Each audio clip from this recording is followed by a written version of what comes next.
So joining us now is former Sheriff Joe Arpaio with more on the race for his old job back. Good morning to you. Hi, how you doing, Edith and Scott? Great talking to you. Good to see you, Sheriff Joe. First, I want to ask you, did you expect the results that you're seeing this morning?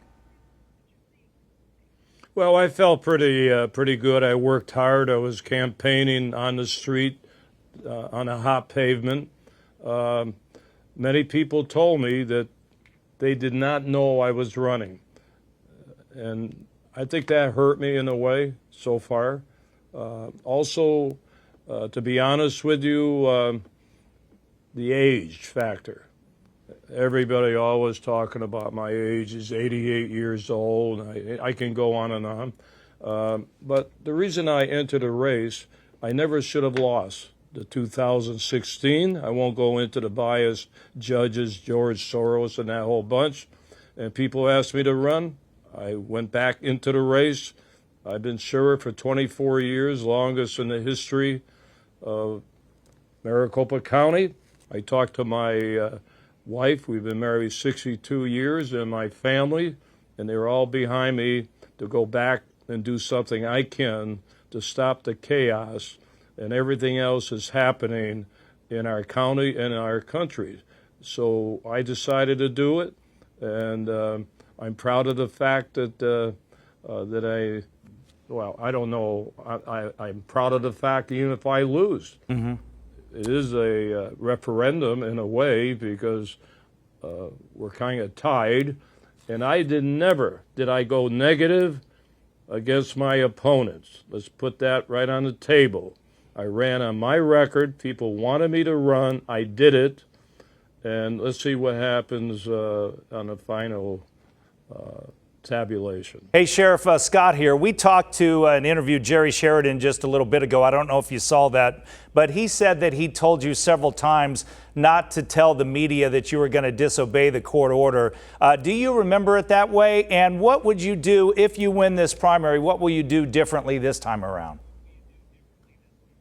Well, I'll tell you one thing. I'm bringing back everything I've done, including, I don't know, awful and that type of thing. I go right out front, let the people know where I stand. So I will be enforcing, if I win, the illegal immigration laws, drug traffic. I can go on and on. Mm-hmm. So I don't know what he's talking about, the snow case. And I don't pass the buck. I take the heat. I don't blame others for activity or decisions that are made. Joe, wondering back to this contempt of court case a few years ago, would you make the same decisions again that you made when you were sheriff if you could have a do-over? Yes. Why? The answer is yes. I was enforcing the law. I had a biased judge, Obama, been after me for 8 years, and they finally got me on a contempt of court. A little misdemeanor, same as a dog bite, but they ganged up on me, and that's one reason I'm trying to get back and straighten a lot of things out. Hey, so if you win the primary, what will you do up until November to get out there to get to vote? Well, you know, I've been out there. I have a bus. I've been out there every day, 14 degrees temperature. Tell me some other politician that did that. So when I get back there, one thing I was weak at is the Hispanic community, and I said it, and I'm going to say it again. If I can pull this out, you'll see me in the black neighborhoods, you'll see me in the Hispanic neighborhoods, and you know, Scott, I'm not afraid to face demonstrators. I go right into the midst of them. Right. So that's what I want to do, is get to all the people. And I hope I can get back. And if I do, that's my program and policy.